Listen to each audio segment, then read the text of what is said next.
वेद प्राचीनतम ग्रंथ हैं और वेद जो है संस्कृत की एक धातु है जिसका नाम है विद। क्या नाम है? नाम है धातु का नाम विद। और विद धातु का अर्थ होता है ज्ञान। क्या होता है?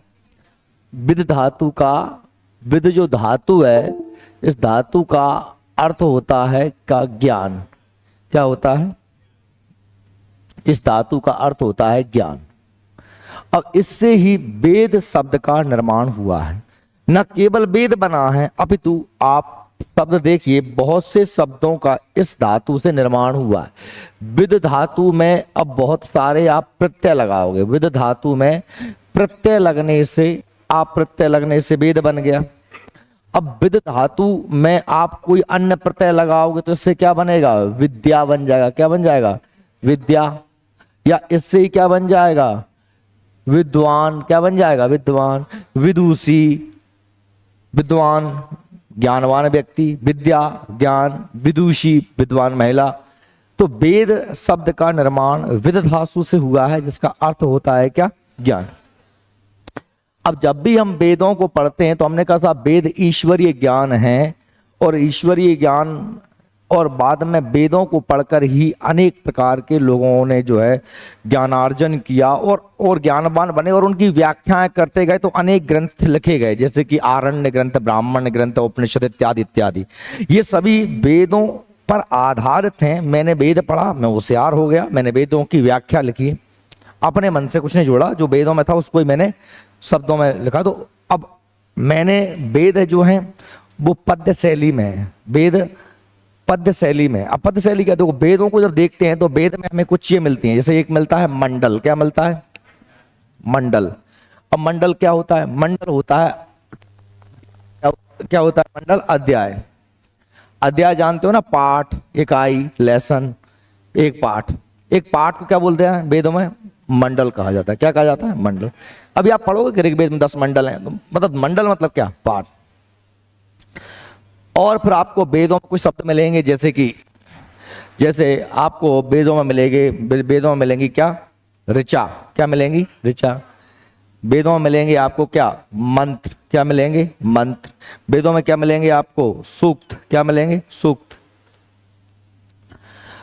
वेदों में ये चीजें मिलती हैं, लेकिन वेदों में क्या नहीं मिलता है? वेदों में नहीं मिलते हैं श्लोक। क्या नहीं मिलते हैं? श्लोक। तो पहले हम समझ लें कि ये चीजें हैं क्या। देखो मंडल तो क्लियर है कि आप समझ गए कि मंडल माने अध्याय। क्या है? अध्याय। अब हम समझें कि यहां पर जैसे कि ये लिखा हुआ है मंत्र। क्या लिखा है? मंत्र। मंत्र क्या है? मंत्र किसे कहते हैं? आपने बहुत सारे मंत्र आप हर दिन की अपनी दैनिक दिनचर्या में पढ़ते रहते हैं। या देवी सर्वभूतेषु शक्ति रूपेण संस्था नमस्तस्यै नमस्तस्यै नमस्तस्यै नमो नमः। या ओम भूर्भुवस्सुः तस्य वितुर्वरेण्यं भर्गो देवस्य धीमहि यो यो नः प्रचोदयात्। मंत्र शब्द का उद्भव हुआ है कैसे? मन से। कैसे? मन से। मन क्या है? मन मतलब हमारे अंदर जो हमारे विचार हैं स्वतः आए हैं। मैंने कोई जानबूझ के, कोई सोच समझ के कुछ नहीं लिखा। ईश्वर की प्रतिमा को देख करके मेरे मन में जो भाव पैदा हुए उन्हें क्या कहता हूं मैं? मंत्र कहता हूं। ईश्वर की प्रतिमा का वर्णन करने के लिए, ईश्वर का स्वरूप वर्णन करने के लिए जो मेरे मन में जो भाव आए वो क्या कहलाते हैं? मंत्र कहलाते हैं। ठीक है? मैंने कोई भी भाव कह दिया कि भाई हम भगवान शंकर को देख के या संसार को देख के उनसे कामना कर रहे हैं, उनसे प्रार्थना कर रहे हैं, और मन में हमारे ऐसे भाव आ रहे हैं, है ना, कि त्र्यंबकम यजामहे सुगंधिम पुष्टिवर्धनम उर्वारुकमेव वंदनात् मृत्युर्मोक्षयमामृतात्। अब हमारे मन में ये भाव आए, ये क्या कल गया? मन। भगवान कृष्ण को देखकर मेरे मन में भाव आ रहे हैं, कृष्णाय वासुदेवाय हरे परमात्मने प्रणत क्लेश नाशाय गोविंदाय नमो नमः, ओम नमो भगवते वासुदेवाय। मतलब मेरे मन में जो भाव आ रहे हैं कोई लय नहीं है, कोई तुकबंदी नहीं है, मतलब कोई सोच समझ के नहीं कहा गया, बस कह दिया। मन के भावों को प्रकट करना ही क्या कहलाता है? मंत्र कहलाता। ठीक है। जब इन मंत्रों को वेदों में लिखा गया और इनका जब गायन होता है शास्त्रीय तरीके से, तो ये कहलाती हैं ऋचा। क्या कहलाती हैं? ऋचाएं कहलाती हैं। जब इन मंत्रों को लय के साथ गाया जाता है तो क्या कहलाती हैं? ऋचा कहलाती हैं। जैसे कि कोई भी मंत्र लिया हमने, उसे लय के साथ गाया कि कर्पूर गौरम करुणावतारम संसार सारम भुजगेंद्र हारम सदा वसंतम हृदयार वृंदे भवम भवामी सहितम नमामि। अब क्या है? ये ऋचा हो गई। मंत्र था, अब ये ऋचा है। तो समझ रहे हैं मेरी बातें? तो मैंने आपसे क्या कहा था कि जो वेद हैं वो ईश्वरीकृत हैं। तो आप समझ पा रहे हो कि जोड़ पा रहे हो कि मन में पैदा हुआ वो मंत्र है, उसको गा दिया, वो ऋचा है। और अगर कोई ऐसी सामान्य सी बात आ गई जिसको गाया न जा सके, जिसमें तुकबंदी नहीं है, जिसमें लय नहीं बनती, लेकिन मन में तो आई, अच्छी बात है, मन में आई। मैंने क्या कहा कि मन में आना, स्वतः से आना, खुद से आना, दिमाग ना लगाना, वो क्या कहलाते हैं? वेद कहलाते हैं। क्योंकि ईश्वर की प्रेरणा से मेरे मन में ऐसे भाव पैदा हुए, तब वो सामान्य कहा गया, मंत्र गाया गया, ऋचा। और अगर ना गाने योग्य हो तो सूक्ति। सूक्ति दो शब्दों से मिलकर बना है, सूक्ति सुधन उक्ति। इसमें सूक्त लिख दिया है ना, उक्त का मतलब भी कथन होता है, या भैया आप इस पे मात्रा भी लगा लेना तो सूक्ति हो जाएगा, कोई दिक्कत नहीं है। सूक्ति दो शब्द से मिलके बना है। हमने कहा साहब क्या है? एक तो क्या है? शु माने अच्छा, और उक्ति माने क्या होता है? उक्ति माने होता है कथन, अच्छा कथन। जैसे कि कहा जाए कि आलस्य मनुष्याणाम महारिपु, आलस्य मनुष्याणाम महारिपु, आलस्य मनुष्य का सबसे बड़ा शत्रु है। अभी अच्छा कथन है, ये स्वतः मेरे मन में आया, मैंने कह दिया। तो आप समझ पा रहे होगे कि क्या है ये, क्या है, इसकी क्यों कहा गया है वेदों को ईश्वरीय ग्रंथ या ईश्वर द्वारा प्रदत्त ईश्वरीय ज्ञान कहा गया है। तो आप क्या समझ गए? मंडल, ऋचा, मंत्र, सूक्त में अंतर समझ गए। अब बात करते हैं श्लोक की। श्लोक आपको मिलते हैं कहाँ? जब मनुष्य बैठ करके किसी एक छंद को चुन करके उस छंद में किसी रचना को लिखे, सोच सोच के लिखे कि इसके बाद मुझे क्या लिखना है, कितनी मात्राएं होंगी, कितने वर्ण होंगे, कब यति होगी, कब गति होगी, कब विराम होगा, कौन सी लय होगी। छंद पढ़े हैं आपने हिंदी में?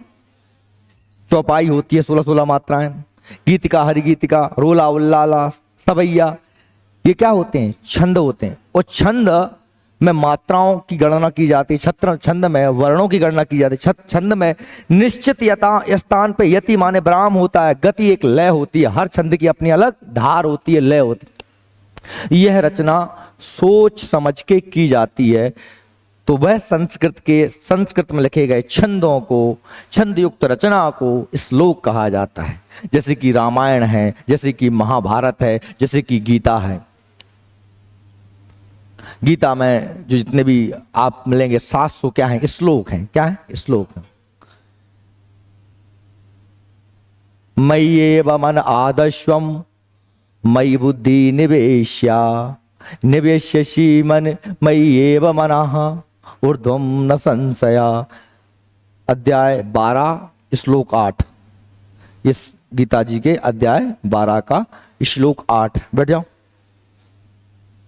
अब पढ़ना और फिर समझना। अब आपको तो सब ऐसे लग गया, जैसे मैंने एक श्लोक बोल दिया आपसे गीता का, क्या बोला कि मय्येव मन आधश्व, इसमें एक लय है, मय्येव मन आधश्व, मय्येव मन आधश्व। अब मतलब क्या है हमें? कि मुझ में ही मन को अर्पण कर, मुझ में ही मन को अर्पण कर। मय्येव मन आधश्व और मयि बुद्धि निवेश्य, मुझ में ही बुद्धि को लगा। बहुत बड़ी रीडिंग नहीं है, समझना चाहे तो आदमी जाकर समझ सकता है। मय्येव मन आधश्व, मय्येव मन आधश्व, मुझ में मन को लगा। आदमी के पास दो ही चीजें हैं, जिनसे वो होशियार बनता है, एक तो मन और दूसरा बुद्धि। मन भटकता है, कभी कभी हम अपनी बुद्धि से मन को क्या करते हैं, कंट्रोल करते हैं कि नहीं। तो मयि एव मन आदस्वम मयि बुद्धि निवेश्य निवेश्यसि मयि एव अतः। जब तू मुझ में इस तरीके से लगा देगा, निवेश्यसि मयि एव अतः ऊर्ध्वं न संशया, तू मुझ में ही वास करेगा, इसमें किंचित मात्र भी संशय नहीं। जब तुम हर पल, हर समय, हर क्षण अपने आप को कृष्ण के अर्पण कर दोगे कि ना तो मैं मन चला रहा हूं ना मैं बुद्धि चला रहा हूं, सब कृष्ण के हिसाब से चलेगा। जैसे तुम भाव दोगे मैं वही करूंगा, जैसा तुम चलाओगे मैं वैसे चलूंगा, जो तुम मन में विचार दोगे मैं वही करूंगा, जो तुम मेरी बुद्धि चलाओगे, मेरी बुद्धि भी तुमको अर्पण है कृष्णार्पणम, और मेरा मन भी तुमको अर्पण है कृष्णार्पणम। और फिर तुम देखना कि तुम मुझ में ही निवास करोगे, क्योंकि जब भगवान के भरोसे हो गया तो स्वतः ये स्वाभाविक सी बात है कि कभी भी वे कोई गलत काम नहीं करेगा। तो आपको क्या ये समझ में आए, मंडल, ऋचा, मंत्र, सूक्त और श्लोक क्या होते हैं? नहीं भूलोगे ना कभी? क्लियर? अब हालांकि आपसे सबसे पहले वेद को पढ़ते हैं, ऋग्वेद को। ऋग्वेद सबसे प्राचीन वेद है, ऋग्वेद सबसे प्राचीन वेद है, और ना भारत अपितु पूरे दुनिया में इससे पुरानी कोई पुस्तक नहीं है। ऋग्वेद में आप लोग देखेंगे तो दो शब्द हैं, एक शब्द है क्या, एक शब्द है ऋक, क्या है ऋक, और एक है वेद। ऋक का से ही गा बना है, आप जानेंगे जब आप संधि पढ़ेंगे तो प्रथम वर्ण के बाद तृतीय है ना, चतुर्थ पंचम वर्ण आ जाए या कोई स्वर आ जाए तो वह प्रथम वर्ण अपने ही पंक्ति के तृतीय वर्ण में परिवर्तित हो जाता है ना। जैसे हम देखते हैं ना, दिक धन विजय, क्या हो जाता है, दिक धन विजय दिग्विजय हो जाता है, हो जाता कि नहीं हो जाता? ऐसे ही ऋक धन वेद बराबर क्या हो गया, ऋग्वेद हो गया। क्योंकि का आधा है इसलिए गा कैसा बना है, आधा बना। ठीक है। वेद का अर्थ क्या होता है, ज्ञान। क्या होता है, ज्ञान। तो वेद संस्कृत की विद धातु से बना है, और विद शब्द धातु का अर्थ होता है ज्ञान, और ऋक का मतलब होता है सत्य। क्या होता है, सत्य। जो सच्चा ज्ञान है वह है ऋग्वेद, सच्चा ज्ञान। समझ रहे हो? जब हम शब्दों को समझ के पढ़ते हैं तो हमको समझ में आता है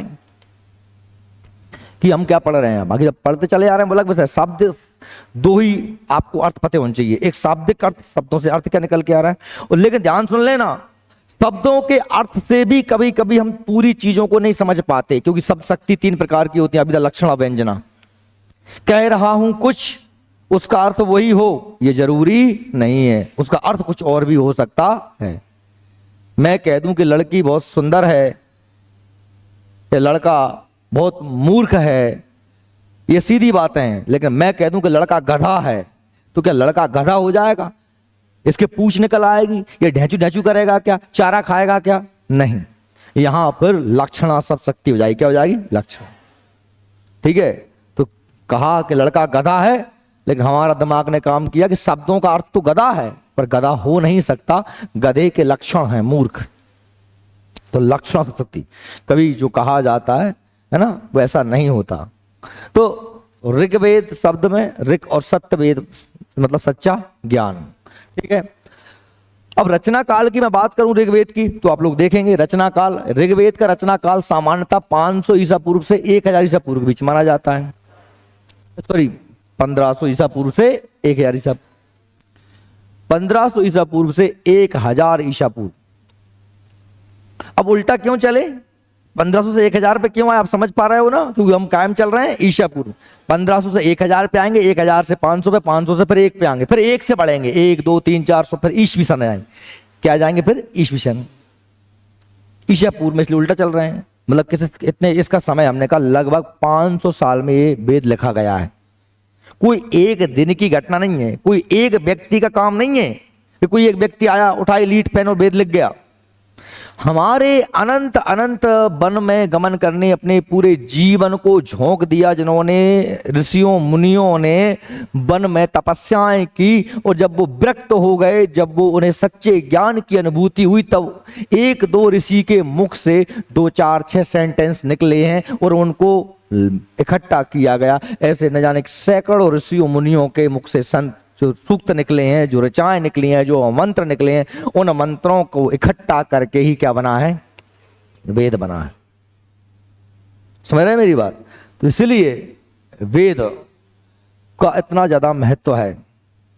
पर आज की परंपरा यही है कि हम अपने वेदों के सिर्फ नाम जानते हैं कि वेद हैं, उपनिषद हैं, आरण्य हैं, ब्राह्मण ग्रंथ हैं, षट्दर्शन हैं। हम लोग कभी कोई पढ़ते ही नहीं है, और हम पढ़े भी कैसे कि संस्कृत भाषा में, लेकिन हमें पढ़ले नहीं पड़ती, हमें संस्कृत भाषा ही नहीं आती, और हमारा ज्ञान सिर्फ हमारे अहम की पूर्ति करता है कि अरे हमारा साहित्य बड़ा समृद्ध है, हमारा धर्म बड़ा महान है, हमारे ग्रंथ बड़े महान हैं। ये सिर्फ आपकी अहम की पूर्ति करने के शब्द मात्र हो गए, आपको आता कुछ नहीं। अब इसलिए देश की अवनति हो रही है। अगर समझ जाओ तो 1500 से लेकर 1000 ईसा पूर्व के बीच माना जाता है। चारों वेदों में सर्वाधिक प्राचीन वेद ऋग्वेद है। अब इसमें मंडल कितने हैं? 10। अष्टक 8 हैं। 8 सूक्तों का समूह क्या कहलाता है? अष्टक। और 10,600 मंत्र हैं, और 10,462 ऋचाएं हैं, और 10,128 क्या है? सूक्त हैं। क्या है? सूक्त हैं। अभी मैंने आपको सबके बारे में बताया, ऋचा, मंत्र, सूक्त, है ना? तो ये 10 मंडल हैं, 8 अष्टक हैं, 10,600 मंत्र हैं, 10,462 ऋचाएं हैं, और 10,128 सूक्त हैं। सूक्त हैं ये कायम है ऋग्वेद में। ऐसा माना जाता है कि ऋग्वेद का दूसरा एवं 7वां मंडल सबसे ज्यादा प्राचीन, और पहला और 10वां मंडल सबसे बाद के। ऋग्वेद में कुल 10 मंडल हैं, जिनमें ये कहा गया है कि पहला मंडल, दूसरा मंडल, 7वां मंडल सबसे ज्यादा प्राचीन है, और सबसे नए मंडल कौन सा है? पहला और 10वां। मंडल माने अध्याय, पाठ, इकाई, लेसन। तो कुल 10 मंडल हैं, उनमें से दूसरा 7वां सबसे पुराने हैं, और पहला और 10वां सबसे नए। ऋग्वेद के 90 मंडल में सोम मंडल कहा जाता है, सोम देवता को समर्पित है। अब आप लोग सुनो, इसमें क्या है? हमने कहा मंत्र हैं, ऋचाएं हैं। मंत्र चाहे क्या होते हैं? मैंने क्या कहा कि किसी देवता की स्तुति करना, सोमवेद की, अग्निदेव की, सोमदेव, अग्निदेव, है ना, वायुदेव, वरुण देव, इंद्रदेव, इन देवताओं की स्तुतियां की गई हैं। इन्हें प्रसन्न करने के लिए जो है मंत्र गाए गए हैं। इसलिए जो है इनमें मैंने क्या कहा था कि वेदों के 2 हिस्से हैं, ज्ञान, कर्मकांड और ज्ञान कांड। अभी संहिता जो है वो सब कर्मकांड ही, मतलब सिर्फ हम देवताओं की स्तुति कर रहे हैं। क्या कर रहे हैं? देवताओं की स्तुति कर रहे हैं, है ना। अब स्तुति क्यों कर रहे हैं? अपनी भौतिक इच्छाओं की पूर्ति के लिए। क्या कर रहे हैं? भौतिक इच्छाओं की पूर्ति के लिए, कि हमारे पास अच्छा राज्य हो, हमारी प्रजा सुखी हो, हमारे पास धन संसाधन हो, हमारे पास घर, पुत्र, पत्नी, यश, धन, पैसा, सब कुछ हो। इसके लिए क्या कर रहे हैं? स्तुति। भौतिक संपदा की प्राप्ति के लिए। अब आप लोग सुने छोटी मोटी चीज, अरे नहीं भाई, जब तक आदमी के पास भौतिक संपदाएं ना होंगी, वह आध्यात्मिक संपदा की ओर कभी नहीं बढ़ सकता। समझना जरा, ऊंची बात है। भूखे भजन न होए गोपाला, जा धरिए तेरी कंठी माला। तो ऋग्वेद का 9वां मंडल किसके लिए समर्पित है? सोम देवता के लिए। याद रख ले, यही करना। ऋग्वेद की अलग अलग शाखाएं हैं। शाखाएं ऋषियों के हिसाब से हैं। ऋग्वेद की मान्य 5 शाखाएं हैं। कितनी शाखाएं? मान्य। साकल, अश्वलायन, मांडूक्य, संखायन, वाष्कल, ये 5 शाखाएं। याद करना, नाम थोड़े से कठिन नहीं, संस्कृत के नाम है, थोड़ा सा लगेगा आपको। शाकल, अश्वलायन, मांडूक्य, संखायन, वाष्कल। अभी प्रश्न बन जाएगा निम्न में से ऋग्वेद की कौन शाखा नहीं है या है, तो आपको याद रखना पड़ेगा। कितनी शाखाएं? 5 हैं। शाकल, अश्वलायन, मांडूक्य, संखायन, वाष्कल। देखो, पिछली बार मैंने जून में जीएस शुरू करी थी इतिहास से, और अभी हमने वापस इतिहास शुरू किया है। हमने पूरे 1 साल में सब्जेक्ट कंप्लीट करे, इतिहास, भूगोल, संविधान, बस 3। अगर देखा जाए तो 1 साल लग गया मुझे पढ़ाते पढ़ाते, पर जो 1 साल से लगातार बैठा रहा वो होश हवास में सीख जाएगा चीजें, क्योंकि मैं कभी भी बेकार नहीं टारता, मैं चीज को पूरा डिटेल में बताता हूँ। पीएससी प्री और मेंस व्यक्ति देख दे सकता है यदि होश में बैठ ले जे जा तो। हाँ, जो नेक बहुत पढ़ के महीना 6 महीना पढ़ के होशियार बन जाते हैं, फिर भी एड़ याद पढ़ते हैं। अब तो अपन घर ही पढ़ लेंगे कश्मीर सर का, मैं पढ़ा लाऊंगा कश्मीर सर एक। होते हैं ऐसे, वो मन में हमारे बहम आ जाता है। कभी कभी लगता है ना गीता एक बार पढ़ ली, अरे मैं तो वो आध्यात्म की प्राप्ति हो गई, स्वयं साक्षात्कार हो गया कृष्ण से। पर जितने ज्यादा पढ़त जाओ फिर पता चलता है एक श्लोक में यार कितनी चीजें यार तुम्हें भूल ही गया तो पहले, जब तो मैंने देखी ही नहीं, तीजा में ऐसी भी लिखी है ना। कभी भी ज्ञान नहीं आ पाता। ज्ञान है ही ऐसी चीज कि जितना ज्यादा मैं आज भी सीखता हूं, उस इतिहास को मैंने हजारों बार पढ़ा दिया, उस भूगोल को मैंने करोड़ों बार पढ़ा दिया, और मैं पढ़ा रहा हूं, और तब भी मुझे हर बार कुछ नया मिलता है, हर बार कुछ नई चीज सीखता हूं, कुछ नया बताता हूं, क्योंकि मैं सीखता हूं चीजों को।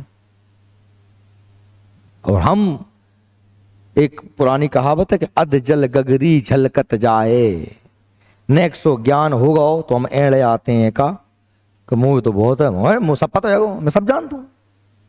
जब जिस व्यक्ति के मन में ये भाव आ गया कि मैं बहुत कुछ जानता हूं, मैं सब जानता हूं, मुझे तो बहुत कुछ आता है, मेरे सारे सब्जेक्ट कंप्लीट हो गया, मैं तो एग्जाम, समझ लेना कि उसका विकास उसी दिन रुक गया, खत्म कहानी। जो ये माने कि मुझे तो अभी कुछ पता ही नहीं यार, मुझे तो जिंदगी में कितना सीखना है, जिसके मन में हमेशा ये भाव रहे, बनावटी नहीं, भाव मुंह से नहीं होते, भाव हमेशा अंदर से होते हैं। जैसे भी हो, अच्छे हो भले हो बुरे हो, हमेशा भाव कहां से आते हैं? अंदर से, और अंदर से ही आने चाहिए। इससे सरल रहो, सरलता बहुत जरूरी है। अपने अंदर से भाव रखो कि यार मुझे सीखना है, मुझे कुछ नहीं पता है। कभी ये अपने अंदर ये बहम लेके मत पालना, कितना ही तुम्हें मालूम हो जाए कि मुझे बहुत कुछ पता है, पर ऐसा होता नहीं है ना। हम हमेशा सीखते रहते हैं, कुछ ना कुछ सीखते ही रहते हैं। जिस व्यक्ति के मन में आ गया एक बार कि मुझे तो बहुत कुछ आता है यार, मैं तो सब कुछ जानता हूं, मैं क्या नहीं जानता, समझ लो बात कहानी खत्म है। अब कहूं छोटवा नहीं सीख पा रहा हूं, क्या कि उसका अहम उसके सीखने में आड़े आएगा, वो सीखने नहीं देगा भाई। तो यही है। तो शाखाएं कितनी है ऋग्वेद की? 5, शाकल, अश्वलायन, मांडुक, संकायन, भास्कर।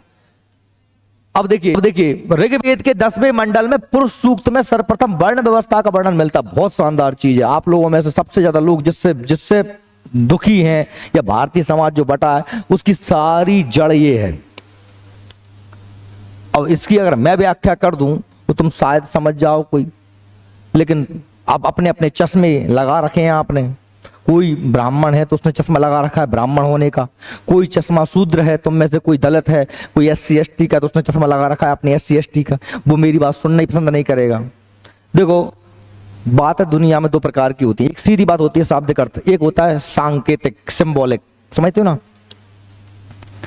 कि चांद सा सुंदर चेहरा, जुल्फों का रंग सुनहरा। अब चांद सा चेहरा अगर किसी का हो जाए तो कितना बुरा लगेगा, जब दिमाग लगाना। ना नाक है ना आंख है, अकेले चांद है, कितना बुरा लगेगा। मतलब बात कोई देख पसंद नहीं कर रहा हो,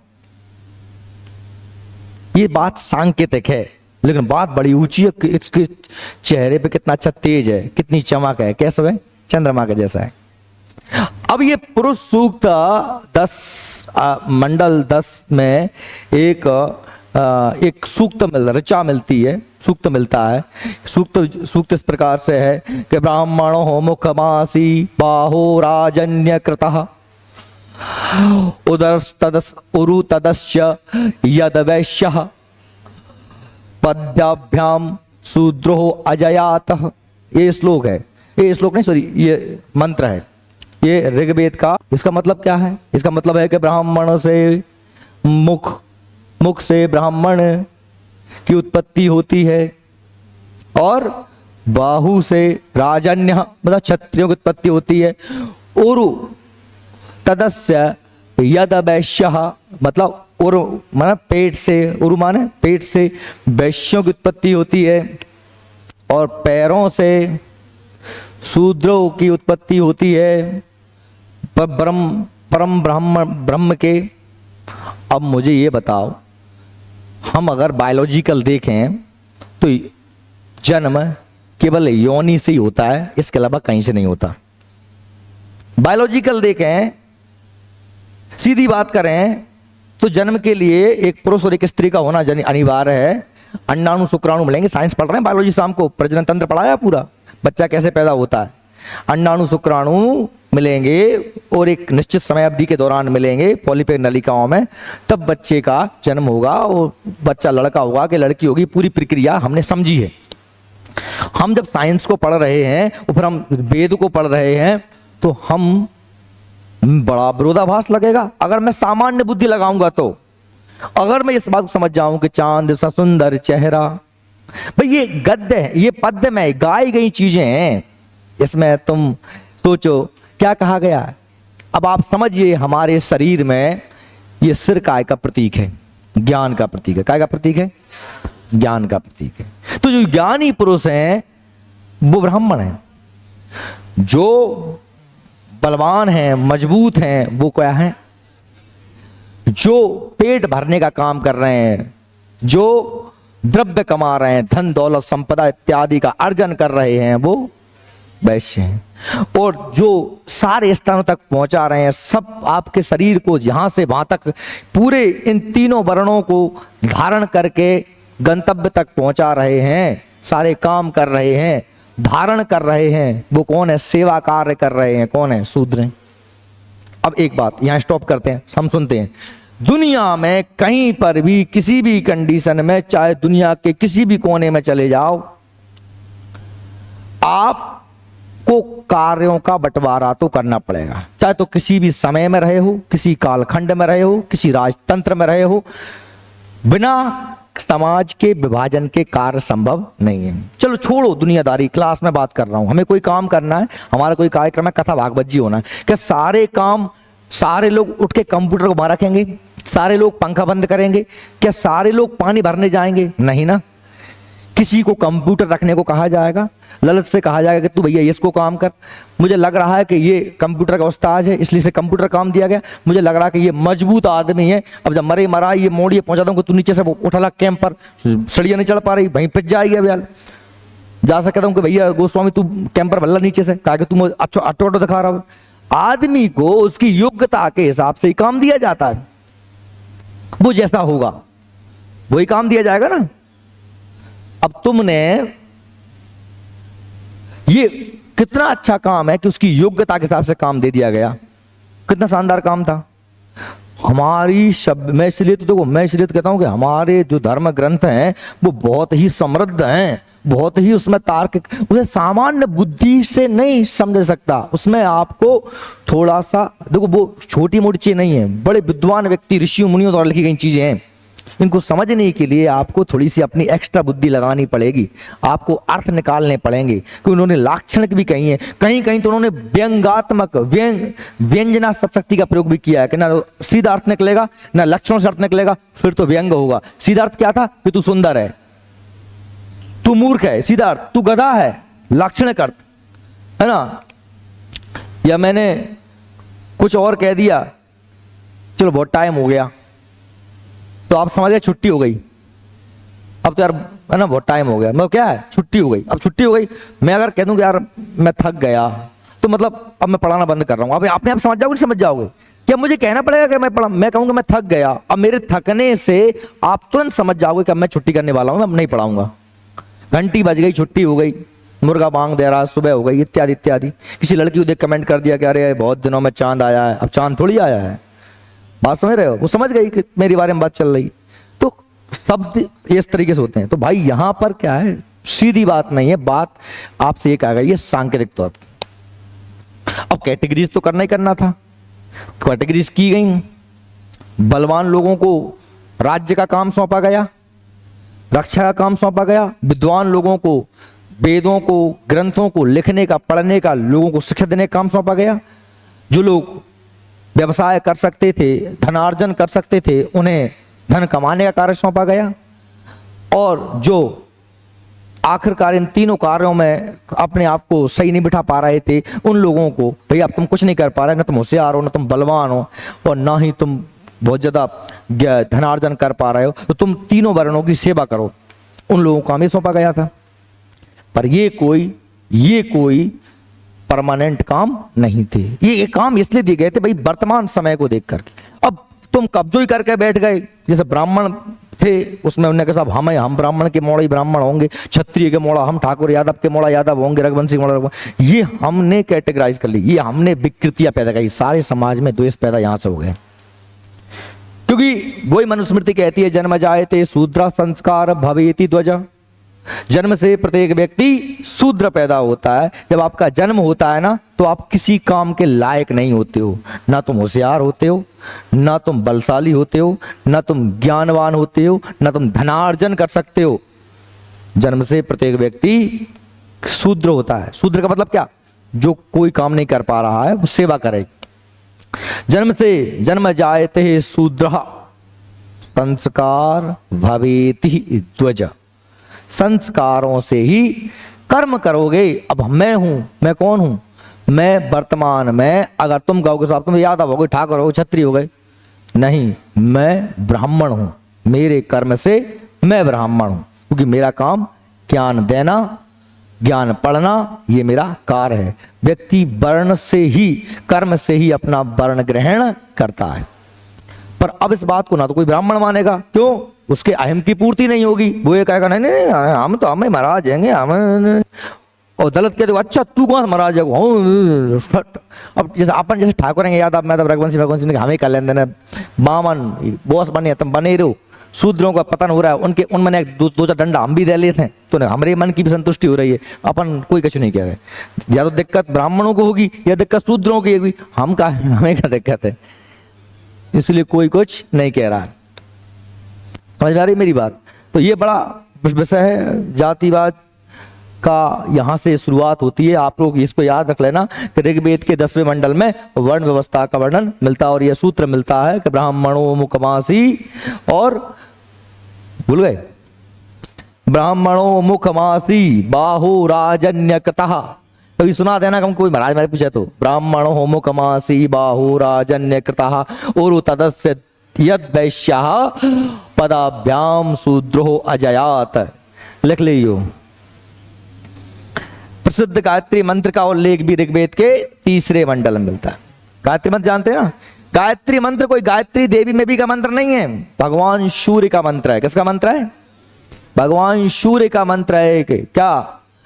ओम भूर्भुवः स्वः तस्य वितुर्वरेण्यं भर्गो देवस्य धीमहि धियो यो नः प्रचोदयात्। इसका हिंदी में अर्थ जरूर देख लेना, पढ़ते रहते हो, हमें समझ नहीं आता क्या पढ़ रहे हैं हम, क्या बात कर रहे हैं। ठीक है, मंडल में मिलता है ऋग्वेद का।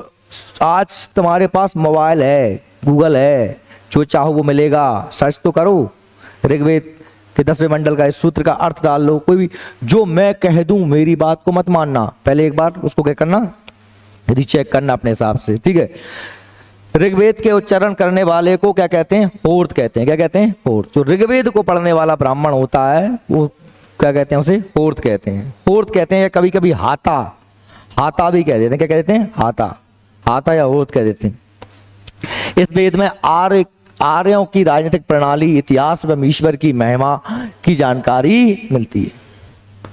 कौन है आर्य? आर्य वो लोग हैं जो इस सभ्यता के जनक हैं। हम लोग बड़े असहाय लोग हैं, हमको कोई कुछ कह दे हम अपने आप को, अरे अरब लोग आ गए, ईरानी लोग आ गए, हमको कह गए हिंदू, हमने अपने आप को हिंदू मान लिया। अगर वो आए, अंग्रेज आए और हमसे कह गए इंडियन, हमने अपने आप को इंडियन मान लिया। हम ये खुद ही भूल गए कि हम लोग हैं कौन? हम आर्य हैं। भगवान कहते हैं अर्जुन से कि हे आर्य श्रेष्ठ। सीता जी कहती हैं भगवान राम से, रामायण सुना होगा कि हे आर्य पुत्र। तो आर्य हैं हम आर्य हैं, और हम अपने आप को कहीं हिंदू समझ रहे हैं, कहीं कुछ समझ रहे हैं। लोगों ने हम पे थोप दिया, हमने मान लिया। ना हम हिंदू हैं ना हम इंडियन, हम वास्तव में आर्य हैं, सनातन धर्म से मानने वाले। ठीक है, इसके 8वें मंडल को खिल कहा जाता है। क्या कहा जाता है? खिल।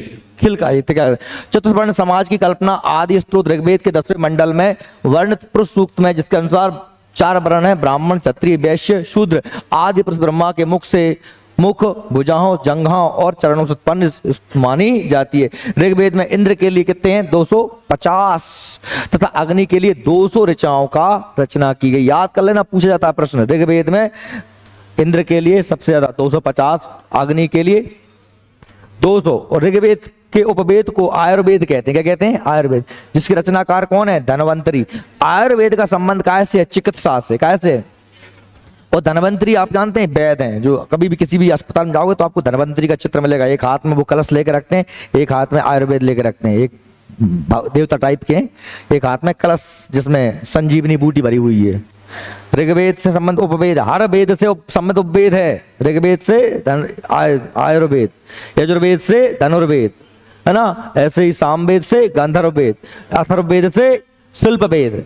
कल पढ़ाया था मैंने, आगे भी देख लेंगे अपन, ठीक है। यजुर्वेद, इसको कल देखेंगे आप लोग, ये पढ़ के आएंगे। देखो ये आपके नोट्स में दिया हुआ, ये आपके लिए होमवर्क है, नोट्स में दिया हुआ, देख लेना। ये देखिए, वेदों से, वेदों के आरण्य और उपनिषद। वेद, हर वेद से संबंधित एक ब्राह्मण ग्रंथ है। जैसे क्या है? ऐत्रेय और कौशिकी का संबंध है ऋग्वेद से। सामवेद के तांडव और शतविश, यजुर्वेद के तैत्रीय शतपथ, अथर्ववेद के गौपद। क्या है भैया? यह है ब्राह्मण ग्रंथ। और ब्राह्मण ग्रंथ क्या होते हैं? वेद हैं पद्य में और ब्राह्मण ग्रंथ हैं गद्य में, है ना। समझ रहे मेरी बात? कि मंगल भवन या मंगल हारी बिहारी चौपाई हो गई, प्रजा की हिंदी में व्याख्या है, वह क्या है? ब्राह्मण ग्रंथ। वेदों की गद्य रचना को ही ब्राह्मण ग्रंथ कहा है। और जिस जिस ब्राह्मण ने लिखा उसके नाम पर है। ऐत्रेय, कौशिकी, यानी कि ऋग्वेद की अनुवाद किसने किया है? इन दोनों ने। ये क्या है? तांड्य और संडविस सामवेद, तैत्रीय शतपथ यजुर्वेद और गौपथ किसका? आयुर्वेद। आरण्य ग्रंथ और उपनिषद, ये आरण्य ग्रंथ हैं। ऐत्रेय, कौशिकी, चांदोक, जैमिनी, तैत्रीय शतपथ के कुल कितने हैं? 100, सॉरी नहीं, ये तो अलग है। ये है उपनिषद 108। कितने हैं? 108। इनमें 13 प्रमाणक हैं। ऐत, कौशिकी, छांदोक उपनिषद, जैमिनी उपनिषद, तैत्रीय उपनिषद, बृहदारण्य उपनिषद, ईश उपनिषद, मंडूक उपनिषद। ये क्या है? और अभी मैं जो आपको बता रहा था ना, वेदों से संबंध उपवेद और रचनाकार, ये देखो बताया था मैं ना, वेद से संबंध उपवेद और उसके रचनाकार। जैसे देखिए, ऋग्वेद से संबंधित आयुर्वेद, लेखक धन्वंतरी। और है क्या भैया? चिकित्सा। क्या है? चिकित्सा संबंध। आयुर्वेद संबंध उपवेद कौन? धनुर्वेद, विश्वामित्र लेखक हैं। और युद्ध कला, हथियारों से संबंधित है धनुर्वेद, धनुर से संबंधित है। सामवेद, गंधर्ववेद, गंधर्व जानते हो ना, जो भगवान जब कुछ अच्छा काम करते हैं तो अप्सराएं जो है फूल बरसाती हैं, फूल, कुछ डांस वांस करते हैं, ढपला बजाते हैं, भी होते हैं गंधर्व। भरत मुनि, ये है, ये कैसे? संगीत से संबंधित। कैसे? संगीत, संगीत नाटक। और गंधर्व वेद, शिल्प वेद, विश्वकर्मा का नाम सुना होगा। भवन निर्माण, बिल्डिंग कौन बनाते हैं? विश्वकर्मा। तो गंधर्व वेद, अथर्ववेद संबंधित शिल्प वेद है और रचनाकार कौन है? विश्वकर्मा। कल पूछूंगा ये सब, ठीक है। अच्छे से याद कर लेना, खासतौर पे ये और ये, इनके बारे में से पढ़ाने वाला हूँ आपको, ठीक है। अभी मैंने आपको केवल ऋग्वेद पढ़ाया है, कल मैं आपको तीनों वेद कंप्लीट करा दूंगा और आगे भी देख लेंगे।